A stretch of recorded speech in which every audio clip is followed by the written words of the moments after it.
Die Schweiz hat eines der strengsten Tierschutzgesetze der Welt. Es mag komisch klingen, aber dies ist Fluch und Segen zugleich. Ein Segen, weil die Tiere hierzulande vermutlich weniger leiden als anderswo in der Welt. Aber auch ein Fluch, weil dies viele Menschen davon abhält, den nächsten Schritt zu einer veganen Lebensweise zu machen. Viele gehen davon aus, dass es den Tieren in der Schweiz gut ginge und dies eine ethische Rechtfertigung wäre, sie zu töten und zu essen. Dies ist nur eines von vielen Argumenten, die man als vegane Aktivistin oder Aktivist in der Schweiz zu hören bekommt. Im folgenden Video möchte ich die gängigsten dieser Argumente entkräften. In der Schweiz werden Tiere gut behandelt. Auch in der Schweiz leben Tiere unter unwürdigen Bedingungen.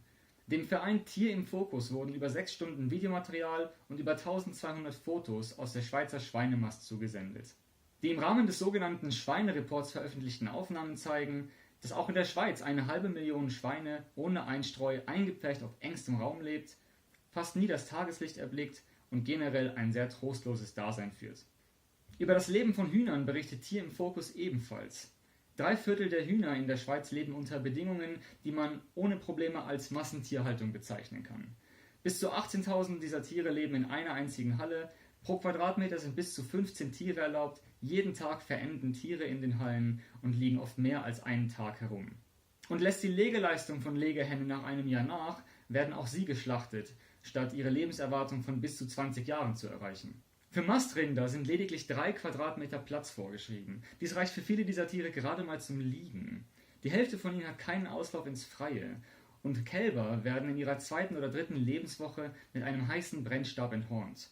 Trotz Betäubung bedeutet das Schmerz und Stress für die Tiere. 65% der Milchkühe leben in Anbindehaltung. 90 Tage im Jahr haben sie Auslauf. Vorgeschrieben ist 1 Stunde.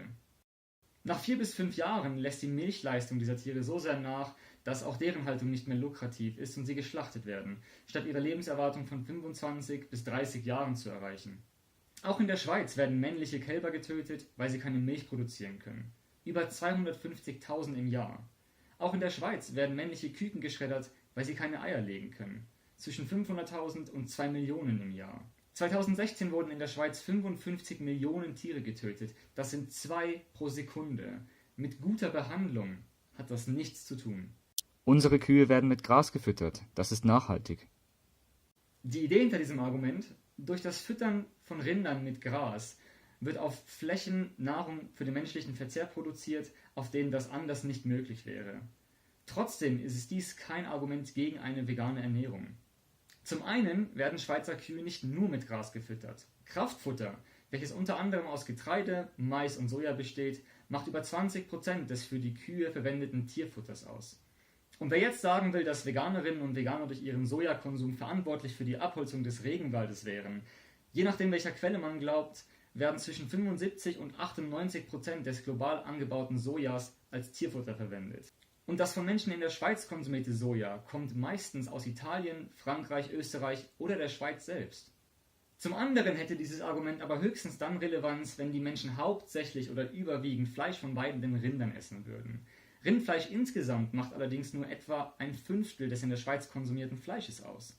44% sind Schweinefleisch und Geflügelfleisch macht etwa 25% aus. Die Schweiz ist ein Grasland. Tierhaltung ist notwendig und nachhaltig. Schweine und Hühner, also die absolute Mehrheit der in der Schweiz gegessenen Tiere, können nicht weiden. Daher muss für diese extra Futter angebaut werden.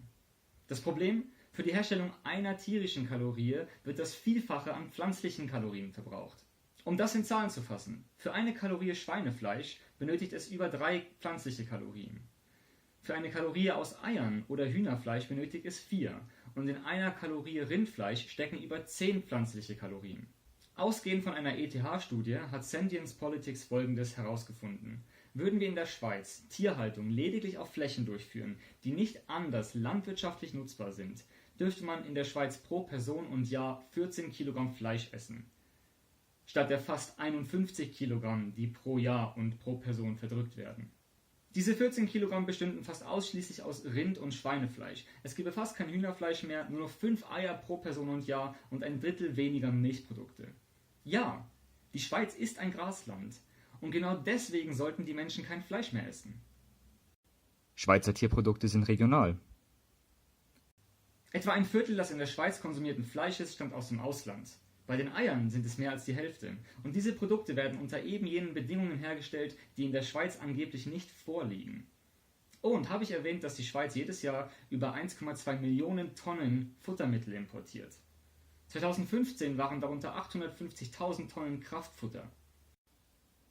Tierprodukte mit Biosiegel sind in Ordnung. Die meisten der geschilderten Vorgänge geschehen auch in der Biohaltung. Auch für Bio-Eier werden Küken geschreddert. Auch Bio-Rinder dürfen enthornt werden. Auch Biotiere sterben für Fleischkonsum. Und Bioprodukte haben in der Schweiz immer noch einen sehr kleinen Marktanteil. 2016 waren nur ein Viertel der in der Schweiz konsumierten Eier Bio. Bei Milchprodukten waren es 13% und bei Fleisch gerade mal 5%. Und auch Tiere aus biologischer Haltung verbrauchen ein Vielfaches an pflanzlichen Kalorien für die Herstellung einer tierischen. Die Tierhaltung gehört zur Schweizer Kultur.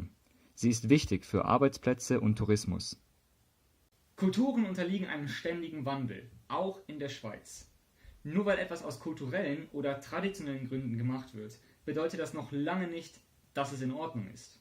Vor allem nicht, wenn dabei ein empfindsames Lebewesen leiden und sterben muss.